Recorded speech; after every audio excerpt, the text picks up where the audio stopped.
क्या आपको कभी ऐसा लगता है कि आपकी बातों की कोई अहमियत नहीं, कि लोग आपको सीरियस नहीं लेते? अगर हाँ, तो यह वीडियो खास तौर पर आपके लिए है। आज हम बात करेंगे उन 8 जरूरी नीतियों के बारे में जो हर उस इंसान को अपनानी चाहिए जो अपनी जिंदगी के कठिन दौर से गुजर रहा है। ये नीतियां न सिर्फ आपकी सोच को नया दिशा देंगी, बल्कि आपको वो ताकत भी देंगी जिससे आप न केवल अपनी मुश्किलों को पार कर पाएंगे, बल्कि अपने आलोचकों और दुश्मनों को भी पीछे छोड़ देंगे। जब लोग आपको गिरते हुए देखना चाहते हैं, तो उन्हें यह दिखा दो कि आपकी ताकत उनकी सोच से कहीं ज्यादा है। जीवन के सबसे कठिन पल वही होते हैं जब आप खुद को अकेला और टूटा हुआ महसूस करते हैं, जब हर कोई आपको नाकामयाब देखना चाहता है और आपकी सबसे मेहनत भरी कोशिशों को नजरअंदाज कर देता है, जब आपका दर्द किसी को मायने नहीं रखता और हर कदम पर आपके हौसले पर सवाल उठाए जाते हैं। अगर आप आज किसी कठिन दौर से गुजर रहे हैं या अपनी पुरानी आदतों से बाहर निकलने की कोशिश कर रहे हैं, तो ये नीतियां आपके लिए एक नई शुरुआत हो सकती हैं।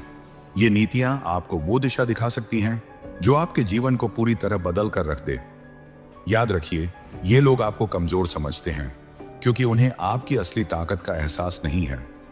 अगर आपकी सोच सही है और आप खुद पर विश्वास रखते हैं, तो कोई भी मुश्किल या बुरा वक्त आपको तोड़ नहीं सकता। तो चलिए अब शुरू करते हैं। नंबर 1, अपनी कमजोरी किसी को मत दिखाओ। जिंदगी में हर इंसान के भीतर कुछ ना कुछ कमजोरियां होती हैं। ये एक सामान्य और स्वाभाविक बात है, लेकिन हर किसी के सामने उन कमजोरियों को जाहिर कर देना हमेशा सही नहीं होता। अक्सर हम ये सोचकर अपनी परेशानियों और भावनाओं को दूसरों से साझा करते हैं कि वे हमारी मदद करेंगे या समझ पाएंगे, पर सच्चाई ये है कि दुनिया में हर कोई हमारे लिए सहानुभूति नहीं रखता। कुछ लोग सिर्फ सुनते हैं लेकिन दिल से साथ नहीं देते, जबकि कई ऐसे भी होते हैं जो हमारी कमजोरी को एक अवसर की तरह देखते हैं और उसका फायदा उठाने की कोशिश करते हैं। इसीलिए यह समझदारी होती है कि हम अपनी कमजोरियों को अपने तक सीमित रखें और सोच समझकर ही किसी से साझा करें। इस दुनिया में ब्रॉडली 2 तरह के लोग होते हैं। पहले वे जो अपने फायदे के लिए दूसरों की स्थितियों का इस्तेमाल करना जानते हैं, और दूसरे वे जो अपनी भावनाओं में बहकर खुद को कमजोर स्थिति में ले जाते हैं। जब आप अपनी कमजोरी खुले तौर पर दिखाते हैं, तो कुछ लोग सहानुभूति जताते हैं, लेकिन कई बार यह केवल एक दिखावा होता है। ऐसे लोग आपकी हालत को समझने की जगह उसमें अपनी सुविधा ढूंढते हैं। इसलिए खुद को एक मजबूत इंसान की तरह पेश करना जरूरी है, ताकि लोग आपको हल्के में ना लें और ना ही आपके साथ किसी तरह का गलत व्यवहार कर सकें। इस संदर्भ में चाणक्य की नीतियां आज भी अत्यंत प्रासंगिक हैं। चाणक्य कहते थे कि एक राजा या किसी भी नेतृत्व करने वाले व्यक्ति को अपनी कमजोरियों को दूसरों के सामने प्रकट नहीं करना चाहिए। ऐसा करना शत्रु के लिए एक खुला निमंत्रण होता है कि वह आपके खिलाफ रणनीति बना सके। चाणक्य के अनुसार, अगर कोई व्यक्ति अपनी कमजोरियों को छिपाकर आत्मबल के साथ निर्णय लेता है, तो वह न सिर्फ कठिन समय से उबर पाता है, बल्कि अपने शत्रुओं को भी मात दे सकता है। उनका मानना था कि किसी भी राज या गोपनीय बात को बिना सोच समझे सभी के सामने रखना खुद को नुकसान पहुंचाने जैसा है। भरोसा करना जरूरी है, लेकिन सभी पर नहीं। यह भी चाणक्य की नीति का एक मूल सिद्धांत है। हर किसी को अपनी निजी बातें बताना या अपनी दिक्कतों को शेयर करना हमेशा सही नहीं होता। बहुत से लोग केवल जानने के लिए सुनते हैं, लेकिन मदद करने के लिए नहीं। इसलिए अपने विचार और भावनाएं सिर्फ उन लोगों से साझा करें जिनके इरादे और नीयत पर आपको पूरा विश्वास हो। इससे आप न केवल खुद को धोखे से बचा पाएंगे, बल्कि अपने आत्मसम्मान और आत्मविश्वास को भी बनाए रख पाएंगे। इसके साथ साथ मानसिक रूप से मजबूत रहना भी उतना ही जरूरी है। आत्मविश्वास के साथ जीना और अपनी कमजोरियों को खुद संभालना इंसान को भीतर से सशक्त बनाता है। जब आप अपनी तकलीफों और डर को काबू में रखना सीख लेते हैं, तो दुनिया भी आपको एक मजबूत इंसान के रूप में देखती है। कोई भी इंसान हमेशा मजबूत नहीं होता, लेकिन अपनी भावनाओं को संतुलित रखकर और सोच समझकर किसी पर भरोसा करके हम अपने जीवन को बेहतर दिशा में ले जा सकते हैं। इसलिए निष्कर्ष रूप में कहा जा सकता है कि कमजोरियों को सबके सामने दिखाना हमेशा समझदारी नहीं होती। अपने अंदर की कमजोरी को पहचानें, लेकिन उसे अपनी ताकत में बदलने का प्रयास करें। जब आप अपने आत्मबल और विवेक से फैसले लेते हैं, तो न केवल आप दूसरों की नजरों में मजबूत बनते हैं, बल्कि अपने जीवन को बेहतर तरीके से जीने लगते हैं। चाणक्य की नीति हमें यही सिखाती है, अपनी शक्ति को दिखाओ और अपनी कमजोरी को छुपाओ। क्या आप भी अपनी कमजोरी दूसरों से शेयर कर देते हो? अगर हाँ, तो कमेंट में लिखिए, आज से मैं किसी को अपनी कमजोरी नहीं दिखाऊंगा। नंबर 2, जब दुनिया तुम्हें गिरते हुए देखे, तब भी खुद को उठते हुए महसूस कर। कभी कभी जिंदगी तुम्हें ऐसी स्थिति में डाल देती है जहां से ऊपर देखना भी बहुत मुश्किल लगता है। तुम्हें अकेलापन महसूस होता है, तुम टूटे हुए होते हो, और वो सारी उम्मीदें जो कभी तुम्हारी आंखों में चमकती थीं, अब धुंधली सी दिखाई देती हैं। ऐसा लगता है जैसे कोई नहीं है, कोई नहीं समझेगा, और शायद तुम्हारे होने या न होने से किसी को कोई फर्क नहीं पड़ता। यही वो पल है जब कुछ लोग हार मान लेते हैं और कुछ लोग वहीं से उठकर इतिहास रच देते हैं। जब तुम गिरते हो तो सिर्फ धरती तुम्हें नहीं छूती, बल्कि तुम्हारा आत्मविश्वास, तुम्हारे सपने, तुम्हारी पहचान, सब कुछ जमीन से टकरा जाता है। और तब तुम्हारे आसपास के लोग जो कभी तुम्हारे साथ हंसते थे, वे या तो चुप हो जाते हैं या तुम्हारे गिरने का मजाक उड़ाते हैं। तुम्हारे हेटर्स, दुश्मन और प्रतियोगी उस पल को अपनी जीत समझते हैं। उन्हें लगता है कि अब तुम खत्म हो चुके हो। लेकिन यहीं पर इस नीति का संदेश जन्म लेता है। याद रखो, गिरना कोई अपराध नहीं है। इस दुनिया का हर बड़ा नाम कभी ना कभी गिरा है, लेकिन फर्क इस बात से पड़ा कि उन्होंने गिरने के बाद भी खुद को गिरा हुआ नहीं माना। उन्होंने अपनी हालत को मंजिल नहीं माना, बल्कि इसे एक मोड़ समझा, एक ऐसा मोड़ जहां से वापसी और भी शानदार हो सकती थी। इसलिए जब दुनिया तुम्हें गिरा हुआ देखे, तुम खुद को उठते हुए महसूस करो, क्योंकि वही भावना तुम्हें फिर से खड़ा कर सकती है। चाणक्य ने कहा था, जो लोग अपने लक्ष्य से पीछे हटते हैं, वे कभी भी अपनी सफलता की ओर नहीं बढ़ सकते। ये नीति पूरी तरह से विवेक के संघर्ष और आत्मविश्वास को परिभाषित करती है। विवेक ने जिस तरह अपने मुश्किल वक्त को पार किया, वह चाणक्य की इस नीति को पूरी तरह से दर्शाता है। चाणक्य का एक और प्रसिद्ध कथन है, जिन्हें समय की कद्र नहीं होती, वे अपने जीवन के हर अवसर को खो बैठते हैं। विवेक ने यह समझा कि समय अब उसके पास नहीं था और हर कदम उसे समय के साथ चलकर अपनी स्थिति को बदलने के लिए उठाना था। उसने अपने समय का सदुपयोग किया, न कि वक्त के आगे झुका। यही सिद्धांत हमें यह सिखाता है कि कभी भी हालात को अपने ऊपर हावी मत होने दो, बल्कि उसे अपने फायदे के लिए बदलो। चलिए एक कहानी के जरिए समझते हैं। राहुल नाम का एक लड़का था। उसके पिता की मौत के बाद उसकी जिंदगी अंधेरे में चली गई। इंजीनियर बनने का सपना था, मगर जिम्मेदारियों ने उसकी किताबें छीन ली और उसे चाय की ठेली पकड़नी पड़ी। लोग हंसी उड़ाते थे, कहते थे, आईआईटी वाला अब चाय वाला बन गया। वह चुप रहता, लेकिन उसकी चुप्पी में एक आग थी। एक दिन उसने कहा, आज मैं चाय बेच रहा हूं, लेकिन एक दिन मेरा नाम चाय के साथ बिकेगा। और फिर कुछ साल बाद वही लड़का टी एक्सप्रेस नाम का ब्रांड बना और वह छा गया। लोग हैरान थे, पर उसे पता था कि वह कभी गिरा नहीं था। वह तो बस झुका हुआ था, तैयारी कर रहा था उड़ान भरने की। इस नीति का सबसे बड़ा संदेश यही है कि जब हालात तुम्हें तोड़ दें, तब भी तुम्हारी आंतरिक आवाज तुम्हारा हौसला बनी रहे। जब सब कुछ छूट जाए, तब भी उम्मीद नहीं छूटनी चाहिए, क्योंकि जब तुम उम्मीद पर खड़े रहते हो, तो कोई भी ताकत तुम्हें फिर से गिरा नहीं सकती। हाँ, नहीं गिरोगे, लेकिन इस बार तुम गिरकर टूटोगे नहीं, बल्कि गिरकर सीखोगे। तुम्हारे हेटर्स तब सबसे ज्यादा डरते हैं जब तुम गिरकर भी मुस्कुराते हो, क्योंकि उन्हें यह समझ आता है कि मुस्कुराता हुआ इंसान वापस जरूर आएगा, और वह पहले से भी ज्यादा ताकत से वापस आएगा। और जब वह वापस आता है, तो वह सिर्फ अपनी हार नहीं बदलता, वह दूसरों की सोच भी बदल देता है। इसलिए जब लोग तुम्हारे गिरने पर ताली बजाएं, तुम उस तालियों की गूंज को अपनी आंतरिक प्रेरणा बना लो। खुद से कहो, यह सब इसलिए हो रहा है ताकि मैं कुछ बड़ा कर सकूं, ताकि मैं उन्हें दिखा सकूं कि मेरा वजूद सिर्फ किस्मत से नहीं, हिम्मत से बना है। इस नीति को अपनी जिंदगी में उतारने के लिए तुम्हें 3 चीजें करनी होंगी। खुद को दोष देना बंद करो। जो हुआ उसमें हो सकता है तुम्हारी कोई गलती नहीं थी, लेकिन अगर तुम वहीं रुके रहे तो अगली गलती तुम्हारी होगी। हर दिन एक छोटा कदम उठाओ, चाहे वह किताब पढ़ना हो, नई स्किल सीखना हो, या खुद से ईमानदारी से बात करना हो। अपने हेटर्स की बातों को हल्के में मत लो, उसे दवा बना लो। जितना वह तुम्हें नीचा दिखाएंगे, उतना तुम ऊंचा उठो। और अंत में याद रखो, गिरना तुम्हारी कहानी का अंत नहीं होता, ये एक नया अध्याय होता है। तुम जितनी बार गिरोगे, उतनी बार सीखोगे, और जो सीखता है वह बढ़ता है, और जो बढ़ता है वही खुद को और दुनिया को बदलता है। दोस्तों, अगर वीडियो पसंद आ रही हो तो सब्सक्राइब जरूर कर लेना और वीडियो को लाइक भी कर देना। चलिए एक और कहानी के जरिए समझते हैं।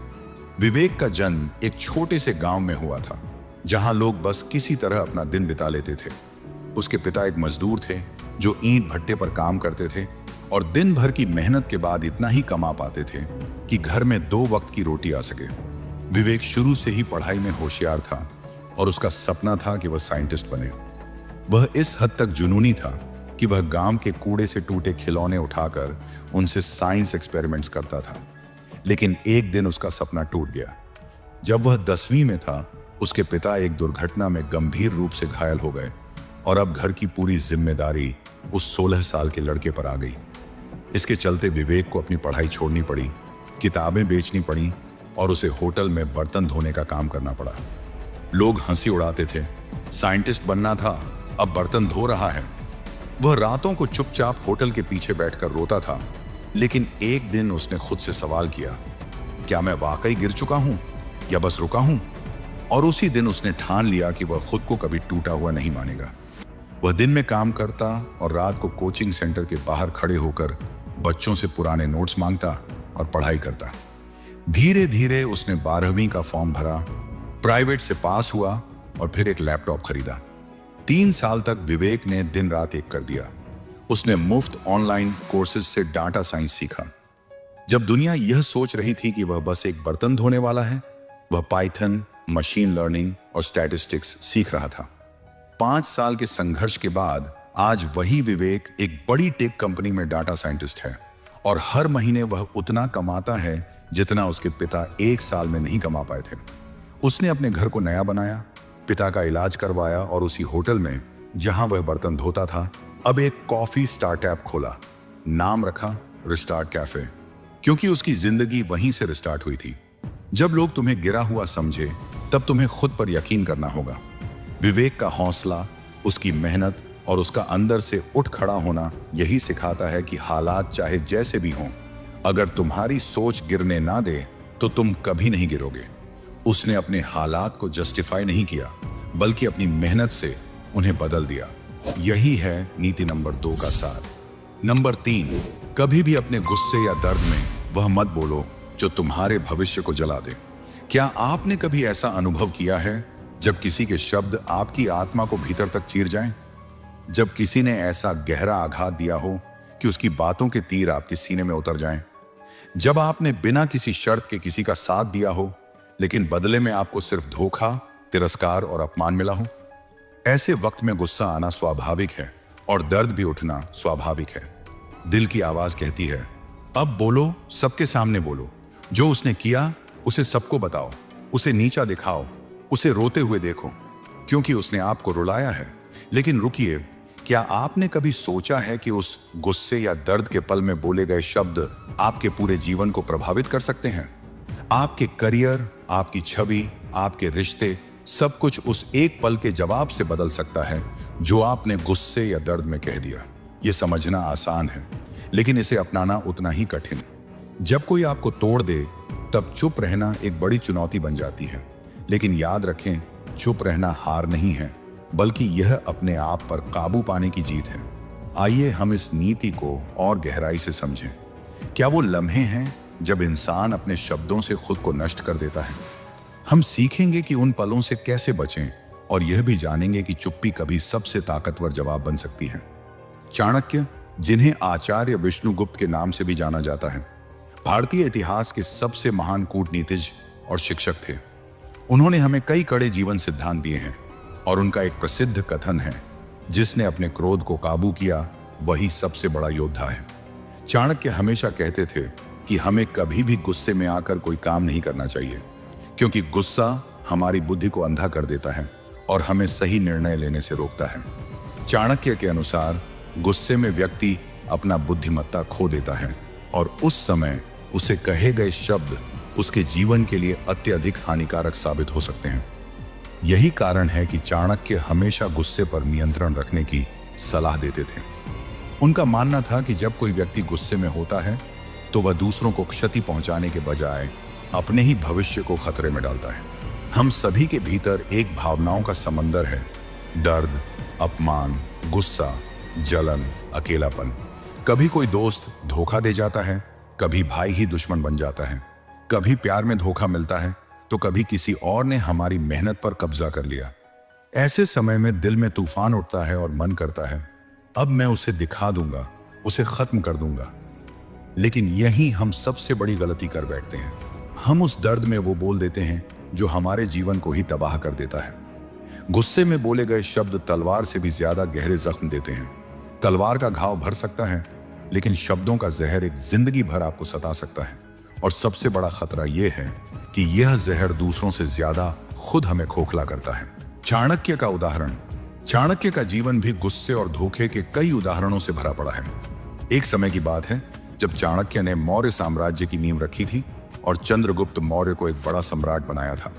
लेकिन शुरू में जब चाणक्य के पास कोई खास मदद नहीं थी, तब उन्होंने अपना सिर मुंडवाया और अपनी सारी सामग्री नष्ट कर दी थी, क्योंकि वह समाज में अपने प्रति किसी भी प्रकार के अपमान से बचना चाहते थे।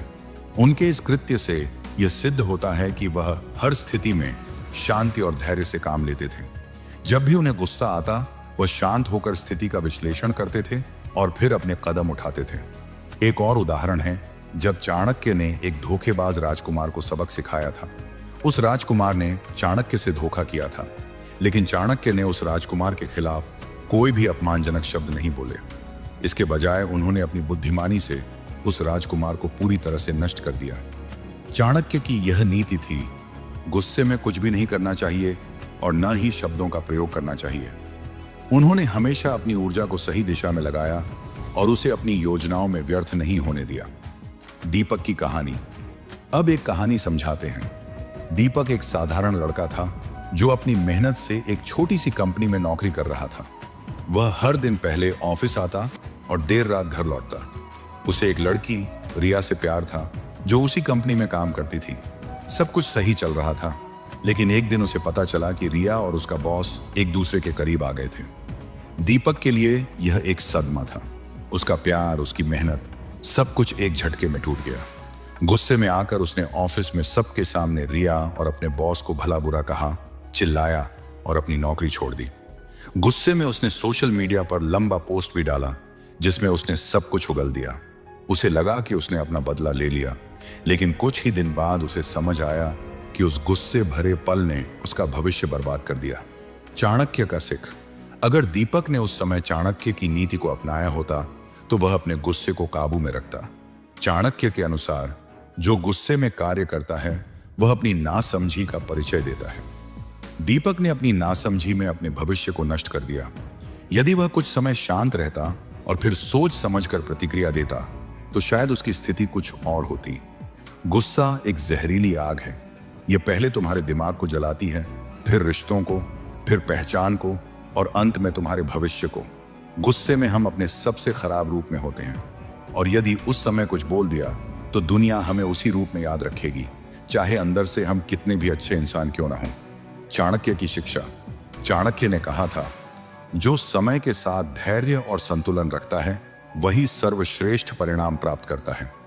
इस तरह की स्थिति में गुस्से को काबू में रखना न केवल हमारी व्यक्तिगत ताकत को दर्शाता है, बल्कि यह भी साबित करता है कि हम अपने निर्णयों में चतुर और कूटनीतिक हैं।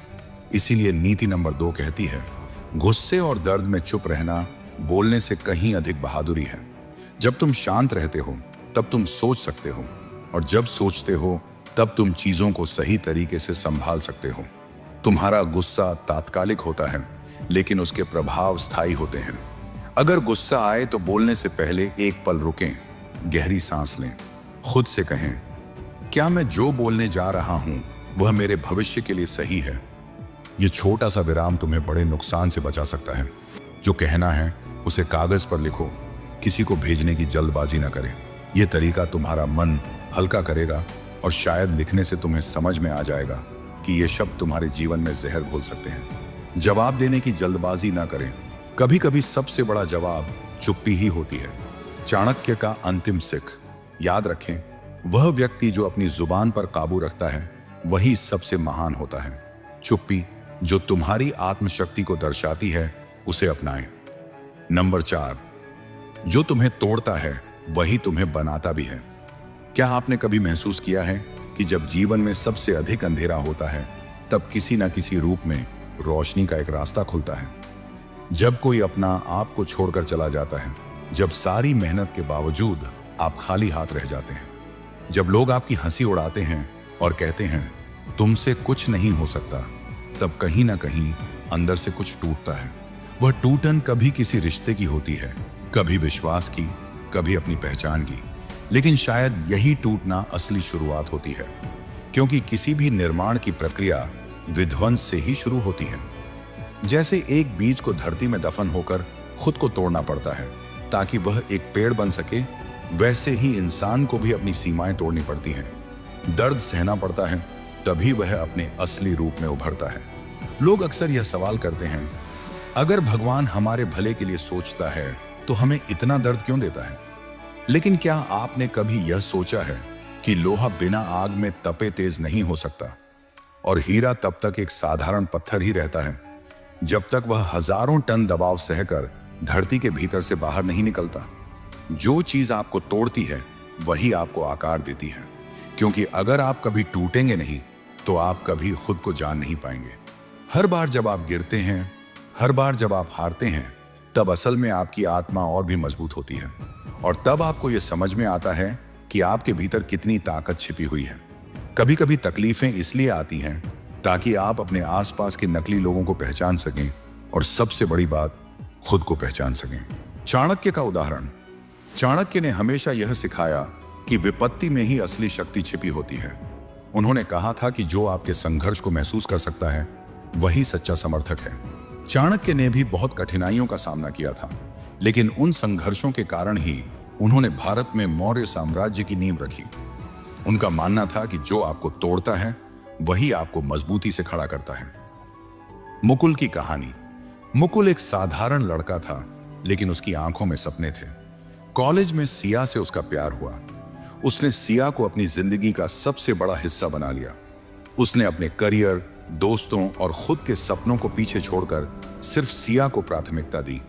लेकिन जब मुकुल की नौकरी गई और आर्थिक तंगी आई तो सिया ने कहा कि उसे इस रिश्ते से घुटन हो रही है, और वह उसे छोड़कर चली गई। यह मुकुल के लिए एक आंधी की तरह था। वह टूट गया, अकेलापन उसे अंदर से खा रहा था। लेकिन एक दिन उसने खुद से सवाल किया, क्या किसी के जाने से मैं इतना कमजोर हो गया हूं कि अब खुद को संभाल भी नहीं सकता? उसी दिन उसने खुद को फिर से बनाने का फैसला किया। उसने डिजिटल स्किल्स सीखी, फ्रीलांस प्रोजेक्ट्स किए और 3 साल के भीतर अपनी खुद की कंपनी खड़ी कर दी।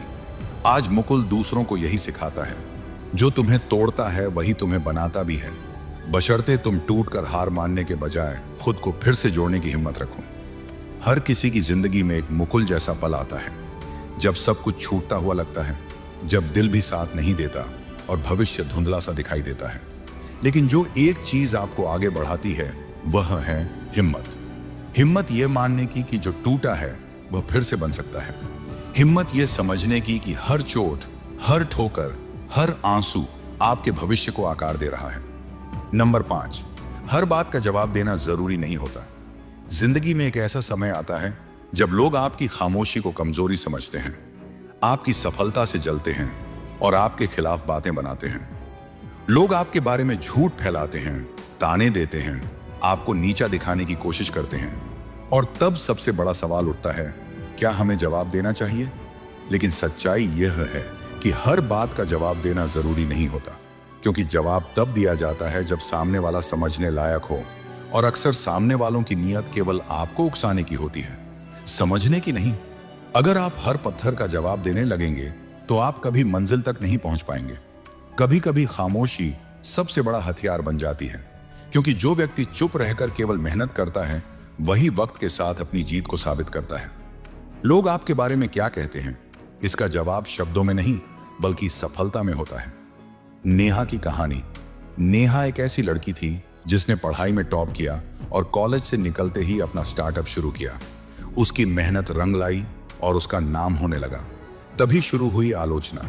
लोगों ने कहा, किसी लड़के की मदद से सब कुछ हुआ है, वह दिखावा कर रही है, इतनी जल्दी कोई लड़की इतना नहीं कर सकती। नेहा चाहती तो जवाब देती, गुस्से में पोस्ट करती, सबके नाम लेकर कहती कि यह सब झूठ है, लेकिन उसने चुप रहकर सिर्फ काम किया। वह हर सुबह, हर रात बिना किसी सफाई के बस मेहनत करती रही। 2 साल बाद वही कंपनी जिसने उसका मजाक उड़ाया था, उसी कंपनी ने उसके स्टार्टअप को करोड़ों में खरीदने का प्रस्ताव भेजा। एक इंटरव्यू में उसने कहा, अगर मैं जवाब देती तो मैं उनका खेल खेल रही होती। मैंने चुप रहकर अपने काम को जवाब बनने दिया। जब लोग आपको नीचा दिखाने की कोशिश करें तो याद रखें, चुप रहकर आगे बढ़ना ही सबसे बड़ा बदला होता है। हर बार लड़ने से आप बड़े नहीं बनते, कभी कभी नजरअंदाज करके आगे बढ़ जाना ही असली जीत होती है। चाणक्य का दृष्टिकोण। चाणक्य ने भी यही सिखाया था कि जो अपना समय दूसरों के साथ विवाद में बर्बाद करता है वह खुद को कभी सफल नहीं बना सकता। उनका कहना था कि मौन रखना और अपने काम में मग्न रहना ही सबसे बड़ा उत्तर होता है। इसलिए जब अगली बार कोई रिश्ता आपको तोड़े, कोई हालात आपको रुलाएं, कोई हार आपको भीतर से तोड़ दे, तो मुस्कुराकर खुद से कहिए, शुक्रिया जिंदगी, अब मैं खुद को फिर से बनाऊंगा और इस बार पहले से बेहतर। कभी भी खामोशी का महत्व समझें, क्योंकि शब्दों से ज्यादा कभी आपकी सफलता बोलती है। नंबर 6, हर हार में कुछ सीख होती है अगर तुम सीखना चाहो तो। हम अक्सर मान लेते हैं कि हार मतलब अंत है। जब रिजल्ट खराब आता है, जब कोई रिश्ता टूटता है, जब कोई सपना बिखर जाता है, तो ऐसा लगता है जैसे दुनिया थम गई है। हम खुद को कोसते हैं, किस्मत को दोष देते हैं और कई बार इतना टूट जाते हैं कि उठने की हिम्मत ही नहीं होती। लेकिन सच्चाई यह है कि हर हार के भीतर एक तोहफा छिपा होता है, एक सबक, एक चेतावनी, एक दिशा। मगर यह तोहफा हमें तभी मिलता है जब हम उस हार से भागने के बजाय उसे सीखने का फैसला करते हैं। जिंदगी की सबसे बड़ी सीखें किताबों से नहीं, टूटने के बाद उठने से मिलती है। जो गिरकर फिर चला वही असली विजेता है। मैं आपको एक कहानी सुनाता हूं। यह कहानी है आदित्य की। आदित्य बचपन से ही होशियार बच्चा था। हर क्लास में टॉप करना, हर प्रतियोगिता में जीतना, यह उसकी आदत थी। उसके माँ बाप, रिश्तेदार, स्कूल के टीचर सब उसे भविष्य का IAS ऑफिसर मानते थे। 12वीं के बाद उसने UPSC की तैयारी शुरू की। पहले अटेम्प्ट में वो बहुत कॉन्फिडेंट था, लेकिन उसका प्रीलियर भी नहीं हुआ। दूसरे अटेम्प्ट में वो इंटरव्यू तक गया, लेकिन फाइनल लिस्ट में नाम नहीं आया। तीसरे अटेम्प्ट में वो इतने टूटे हुए थे कि उन्होंने तैयारी ही छोड़ दी। घर वालों ने ताने मारने शुरू किए, दोस्तों ने दूरी बना ली और अंदर ही अंदर आदित्य डिप्रेशन की कगार पर पहुंच गया। लेकिन एक दिन जब वह पुराने नोट्स देख रहा था, उसे एक बात महसूस हुई। मैंने हार को खुद पर हावी होने दिया, लेकिन यह हार तो मेरी शिक्षक हो सकती थी। उसने अपनी कमजोरियों की लिस्ट बनाई, कहां गलती हुई, क्या छूटा, कहां समझ नहीं आया। उसने हार को डिसेक्ट किया, चीर कर समझा कि इसमें क्या सीख थी। उसके बाद उसने चौथे अटेम्प्ट में वो सब कुछ बदल डाला, तरीका, सोच, दृष्टिकोण। और वही आदित्य जिसने हार के कारण जीना छोड़ दिया था, अब एक प्रेरणा स्रोत बन गया। IAS officer Aditya Verma. आज वो खुद युवाओं को यही सिखाता है कि हर बार जीतने से इंसान घमंडी बनता है, लेकिन हार इंसान को गहरा और मजबूत बना देती है। हार हमें वह सिखाती है जो जीत कभी नहीं सिखा सकती। जीत हमें सराहना देती है, लेकिन हार हमें आईना दिखाती है। हार बताती है कि कहां सुधार की जरूरत है, कहां ध्यान कम था, और सबसे जरूरी, हम कौन हैं और कितने मजबूत हैं। हर बार जब आप गिरते हो तो आपके पास 2 रास्ते होते हैं। एक, या तो हार को अपने आत्मसम्मान पर ले लो और टूट जाओ। 2, या उसे एक सच्चा गुरु मानकर खुद को बेहतर बनाओ। हार आपको रोकती नहीं, वो आपको तैयार करती है। अगर आपने ध्यान से देखा तो हर सफल इंसान के पीछे हार की एक लंबी कहानी होती है। जब आप हारते हो तो दुनिया आपको जज करती है। लोग कहेंगे, देखा, हमने कहा था तुमसे नहीं हो पाएगा, अब छोड़ दो। लेकिन यही लोग आपकी वापसी के बाद तालियां भी बजाएंगे। आपको यह समझना होगा कि हार के समय जो आपके साथ खड़ा रहता है वही आपका अपना है, और सबसे जरूरी, आप खुद के साथ खड़े हो। नंबर 7, अपनी तुलना दूसरों से मत करो, क्योंकि तुम्हारा रास्ता सिर्फ तुम्हारा है। क्या तुमने कभी खुद को किसी और की जिंदगी के तराजू में तौला है? जब तुम अपने दोस्त को नई गाड़ी में घूमते देखते हो, जब कोई सहपाठी तुमसे पहले नौकरी पा लेता है, जब कोई तुम्हारी उम्र में तुमसे ज्यादा कामयाब लगता है, तब मन में एक सवाल उठता है, मैं कहां रह गया? यह सवाल छोटा सा लगता है, लेकिन यही सवाल तुम्हारे आत्मविश्वास को चुपके से खा जाता है। तुम अपनी मेहनत, अपने सपनों, अपनी कहानी को भूलकर किसी और की चमक में खो जाते हो, और तब शुरू होता है तुलना का बस जहरीला खेल जो तुम्हें तुम्हारे अपने रास्ते से भटका देता है। नीति 7 कहती है, अपनी तुलना दूसरों से मत करो, क्योंकि तुम्हारा रास्ता सिर्फ तुम्हारा है और उसकी मंजिल भी सिर्फ तुम्हारे लिए बनी है। जिंदगी में हर इंसान की अपनी एक किताब है। हर पन्ना, हर अध्याय, हर किरदार अलग है। फिर भी हम बार बार अपनी किताब को किसी और की किताब से मिलाने की कोशिश करते हैं। सोशल मीडिया ने इस आग में और घी डाल दिया है। हर कोई अपनी जिंदगी की सबसे चमकदार तस्वीरें दिखाता है। नई गाड़ी, विदेश की सैर, शादी की सालगिरह, प्रमोशन की खबर, और तुम बैठे बैठे सोचते हो उसके पास इतना सब है, मेरे पास क्या है। लेकिन सच ये है कि तुम उनकी पूरी कहानी नहीं जानते। तुम उनकी तस्वीर देख रहे हो, उनके आंसुओं को नहीं। तुम उनकी जीत देख रहे हो, उनके संघर्ष को नहीं। और सबसे बड़ी बात, तुम यह भूल जाते हो कि तुम्हारी कहानी अभी पूरी भी नहीं हुई है। मैं तुम्हें एक कहानी सुनाता हूं। माया एक छोटे शहर की लड़की थी जिसका सपना था फैशन डिजाइनर बनना। उसने कॉलेज में दाखिला लिया, लेकिन वहां की चमक दमक ने उसे हिलाकर रख दिया। उसकी सहेलियां बड़े बड़े ब्रांड्स के कपड़े पहनती थीं। इंस्टाग्राम पर उनकी तस्वीरें हजारों लाइक्स बटोरती थीं, और माया के पास न तो इतने पैसे थे, न ही वैसी चमक। वो सोचती, मैं इनके सामने कुछ भी नहीं। वह अपनी सादगी को कमजोरी समझने लगी। उसने अपनी डिजाइनिंग छोड़ दी और कोशिश करने लगी कि वह भी वैसी बन जाए। महंगे कपड़े, चमकदार जिंदगी। लेकिन जितना वह दूसरों की तरह बनने की कोशिश करती, उतना ही वह खुद से दूर होती जाती। एक दिन उसकी एक पुरानी डायरी हाथ लगी जिसमें उसने अपने सपनों के स्केच बनाए थे। उन स्केच को देखकर उसे एहसास हुआ कि वह किसी और की जिंदगी जीने की कोशिश में अपनी कहानी भूल गई थी। उसने फैसला किया कि अब वह तुलना नहीं करेगी। उसने अपने स्केच को फिर से उठाया, रात दिन मेहनत की और धीरे धीरे अपनी डिजाइन्स को ऑनलाइन बेचना शुरू किया। आज माया का अपना एक छोटा सा ब्रांड है, माया के रंग, जो सादगी और अनोखेपन के लिए जाना जाता है। लोग उसकी तारीफ करते हैं, लेकिन अब वह किसी की तारीफ या आलोचना से अपनी कीमत नहीं तय करती। उसे पता है कि उसका रास्ता सिर्फ उसका है। तुलना एक चोर है। यह तुम्हारा आत्मविश्वास चुराती है, तुम्हारी खुशी चुराती है, और सबसे ज्यादा तुम्हारा समय चुराती है। जब तुम किसी और की जिंदगी को देखकर अपनी कमी ढूंढते हो, तो तुम अपने आप को छोटा कर रहे होते हो। हर इंसान का रास्ता अलग है। कोई जल्दी मंजिल तक पहुंच जाता है, कोई देर से। कोई ऊंची उड़ान भरता है, कोई धीरे धीरे चलता है। लेकिन मंजिल का मतलब ये नहीं कि तुम वही करो जो दूसरा कर रहा है।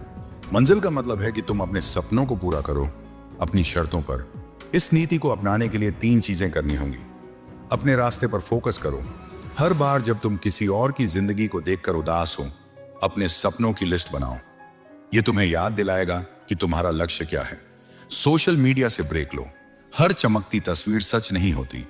अपनी मानसिक शांति के लिए कुछ देर के लिए स्क्रॉल करना बंद करो। अपनी छोटी जीत को सेलिब्रेट करो, भले ही वह कितनी छोटी क्यों ना हो। हर कदम तुम्हें तुम्हारी मंजिल के करीब ले जा रहा है। याद रखो, तुम्हारी जिंदगी एक रेस नहीं है जहां तुम्हें किसी को पछाड़ना है। यह एक सफर है जहां तुम्हें खुद को खोजना है। जब तुम तुलना करना छोड़ दोगे, तब तुम्हें एहसास होगा कि तुम पहले से ही कितने खास हो। तुम्हारी कहानी, तुम्हारा संघर्ष, तुम्हारी जीत, यह सब सिर्फ तुम्हारे लिए लिखा गया है। दुनिया में कोई दूसरा तुम नहीं बन सकता, और तुम्हें किसी और बनने की जरूरत भी नहीं है। इसलिए अगली बार जब मन में ख्याल आए कि वो मुझसे आगे है, तो खुद से कहो, मैं किसी और की कहानी नहीं जी रहा, मैं अपनी कहानी लिख रहा हूं। और वह कहानी इतनी खूबसूरत होगी कि एक दिन लोग उसे पढ़कर प्रेरित होंगे। यही है नीति 7 का साथ। अपनी तुलना दूसरों से मत करो, क्योंकि तुम्हारा रास्ता सिर्फ तुम्हारा है और उसकी चमक सिर्फ तुम्हारे लिए बनी है। नंबर 8, खुद की इज्जत कर, वरना दुनिया तुझे रद्द कर देगी। कुछ लोग सोचते हैं कि अगर वे अच्छे बनकर रहेंगे, विनम्र रहेंगे, दूसरों की हर बात सुनेंगे, तो शायद दुनिया उनकी इज्जत करेगी। लेकिन सच ये है कि इस दुनिया में आपकी इज्जत वहां से शुरू होती है जहां आप खुद को देखना शुरू करते हैं। अगर आपने खुद को हल्का समझा, तो दुनिया आपको नजरअंदाज करना शुरू कर देगी।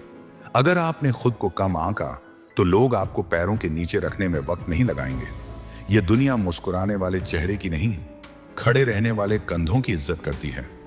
अगर आप खुद अपनी अहमियत नहीं समझेंगे तो कोई और क्यों समझेगा। लोग वहीं झुकते हैं जहां उन्हें ताकत दिखाई देती है। आप कितने अच्छे हैं, आपने दूसरों के लिए क्या क्या किया है, इसका कोई हिसाब नहीं रखा जाता। लोग वो देखते हैं जो आप खुद को दिखाते हैं। अगर आप खुद को एक साइड कैरेक्टर की तरह पेश करेंगे तो वो आपको कभी लीड बनाने नहीं देंगे। आपने कभी गौर किया होगा, जब आप बार बार माफी मांगते हैं बिना गलती के, जब आप हर बार खुद को दूसरों से कम साबित करते हैं, जब आप अपने फैसलों पर टिकते नहीं, तब लोग आपको सीरियस लेना ही छोड़ देते हैं। फिर आप बस एक विकल्प बनकर रह जाते हैं। लोग आपके पास तब आते हैं जब उन्हें जरूरत होती है और फिर छोड़कर चले जाते हैं। यही समाज का नियम है। जो खुद को मजबूत नहीं दिखाता उसे मजबूत माना ही नहीं जाता। एक कहानी है राघव की। एक मिडिल क्लास लड़का जिसे हमेशा यही सिखाया गया था कि दूसरों की सुनो, विनम्र रहो, सबकी इज्जत करो, लेकिन उसने कभी ये नहीं सीखा कि खुद की इज्जत कैसे करनी है। कॉलेज में वो सबसे होशियार था, लेकिन क्लास में सबसे कम सुना जाता था। लोग उसका आइडिया चुराते थे और क्रेडिट किसी और को चला जाता था। इंटरव्यू में वो सबसे अच्छे जवाब देता था, लेकिन नौकरी उसी को मिलती थी जो खुद को कॉन्फिडेंस से पेश करता था। राघव समझ नहीं पा रहा था कि ऐसा क्यों हो रहा है। फिर एक दिन एक मेंटर ने उससे कहा, तू खुद को 1 रुपए का सिक्का समझता है और तू सोचता है दुनिया तुझे 100 का नोट मानेगी। पहले अपनी वैल्यू खुद तय कर, फिर दुनिया तुझे कदर देना सीखेगी। उस दिन के बाद राघव ने अपने सोचने का तरीका बदला। उसने खुद को छोटा समझना बंद किया, अपनी उपलब्धियों को स्वीकारा, अपनी राय को सामने रखना शुरू किया और अपनी गरिमा के साथ जीना सीखा। 2 साल बाद वही लड़का जिस इंटरव्यू में रिजेक्ट होता रहा, अब वहां इंटरव्यू लेने लगा। लेकिन खुद की इज्जत करने का मतलब सिर्फ दिखावा नहीं होता। इसका असली मतलब होता है खुद के लिए खड़े होना, खुद की सच्चाई के साथ जीना। जैसे रोहित, जिसने एक बुरी किताब के बाद हार नहीं मानी क्योंकि वो जानता था कि उसका सच क्या है। या साक्षी, जिसने तलाक के बाद समाज की नजरों में नहीं, अपनी नजरों में खुद को देखना सीखा। उसने कहा, मैं टूटी नहीं हूं, मैं दोबारा शुरू हो रही हूं। यही असली इज्जत होती है, खुद को पहचानना जब दुनिया तुम्हें पहचानने से इनकार कर दे। और ये इज्जत तभी कायम रहती है जब आप हर हार को सीख में बदलते हैं। दीपक का स्टार्टअप जब फेल हुआ तो उसने खुद को कोसा नहीं, उसने खुद को समझा, रिव्यू किया, सीखा और 2 साल बाद वही दीपक एक नई ऊंचाई पर पहुंचा, क्योंकि उसने अपनी हार को खुद की इज्जत का अंत नहीं बनने दिया। खुद की इज्जत का एक और नाम है खुद के फैसलों पर टिके रहना, चाहे लोग कुछ भी कहें। जैसे नित्या ने किया। डिवोर्सी कहे जाने के बाद भी उसने पढ़ाई की, नौकरी की, फिर अपनी संस्था शुरू की। आज वही समाज उसे महिला आइकॉन कहता है, जिसने कभी उसे खत्म मान लिया था। और कभी कभी खुद की इज्जत बचाने के लिए सबसे जरूरी होता है ना कहना सीखना। करण ने जब 10 साल नौकरी की तो सब खुश थे सिवाय उसके, लेकिन जब उसने म्यूजिक को चुना तो खुद से जुड़ा। आज लाखों लोग उसके गाने सुनते हैं, क्योंकि अब वो दूसरों की उम्मीद नहीं, अपनी सच्चाई जी रहा है। खुद की इज्जत की एक और निशानी होती है अपने दर्द को वक्त देना, लेकिन उसमें खोना नहीं। पूजा ने जब अपने पति को खोया तो वह बिखर गई थी, लेकिन उसने हीलिंग को समय दिया, खुद को दोबारा जोड़ा और आज वह दूसरों को भी जीना सिखा रही है। और सबसे आखिर में, खुद की इज्जत तब सबसे ज्यादा मायने रखती है जब तुम गिरो और फिर खुद को उठाओ। आरव 5 बार यूपीएससी में फेल हुआ। सबने कहा अब रुक जा, लेकिन उसने कहा जब तक सांस है तब तक आस है। और 6ठी बार वो टॉप 20 में आया, क्योंकि उसने खुद को गिरने नहीं दिया और सबसे जरूरी, उसने अपनी वैल्यू खुद बनाई। इस नीति को जीवन में उतारने के लिए 3 बातें हमेशा याद रखो। अपने बारे में छोटा सोचना बंद करो। जो तुम हो वही काफी है, अगर तुम खुद को पूरी तरह स्वीकार सको। ना कहना सीखो। हर बार दूसरों को खुश करने के लिए अपनी सीमाएं मत तोड़ो। इज्जत वहीं टिकती है जहां सीमाएं बनी रहती हैं। अपने फैसलों के पीछे खड़े रहो। खुद की इज्जत वहीं से शुरू होती है जब तुम अपने सच के साथ टिके रहते हो, चाहे दुनिया कुछ भी कहे। अगर आपको यह कहानी पसंद आई हो तो अब आपके पास एक मौका है खुद को और आगे बढ़ाने का। अगर आप भी अपनी इज्जत और आत्मविश्वास को बढ़ाना चाहते हैं तो हमारे चैनल को सब्सक्राइब करें। हम आपको और भी प्रेरणादायक बातें और सीख देने के लिए यहाँ हैं। आज ही सब्सक्राइब करें और अपनी ताकत पहचानने की शुरुआत करें।